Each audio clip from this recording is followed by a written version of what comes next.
যার সিনায় আমি কোরআনকে দিয়েছি, কোরআনকে আমি সংরক্ষণ করেছি। হাফেজে কোরআনকে রক্ষা করে আল্লাহ রাব্বুল আলামিন বলবেন, তুমি কোরআনের আয়াত তেলাওয়াত করো আর জান্নাতের সুদ জমাকমে তুমি আরোহণ করতে থাকো, তুমি জান্নাতের এক একটা স্তরে তুমি চড়তে থাকো।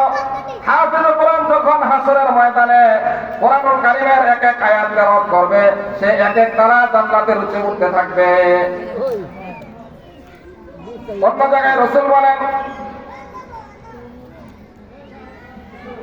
মান ক্বারা হারফান মিন কিতাবিল্লাহ, যে ব্যক্তি কোরআনের একটা অক্ষর পাঠ করবে, ফালাহু হাসানাতু ওয়াল হাসানাতু বিআশরি আমসালিহা, আল্লাহ রাব্বুল আলামিন ওই বান্দার আমলনামায় একটি নেকি দান করবেন আর একটি নেকিকে আল্লাহ তাআলা 10 গুণ বাড়িয়ে দিবেন।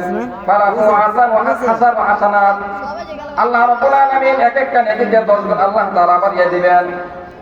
লা আকুলু আলিফ লাম মিম বাল আলিফুন হারফুন ওয়া লামুন হারফুন ওয়া মিমুন হারফুন।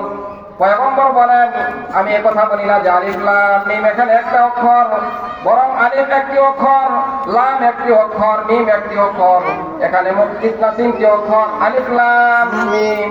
কোন বান্দা যখন এই তিনটা অক্ষর পাঠ করে, তার আমলনামায় আল্লাহ রাব্বুল আলামিন 30টি নেকি দিয়ে দেন। তাহলে কোরআনের প্রত্যেকটা অক্ষরের বিনিময়ে আল্লাহ তাআলা 10টি করে নেকি দেন। শুধু তাই নয়,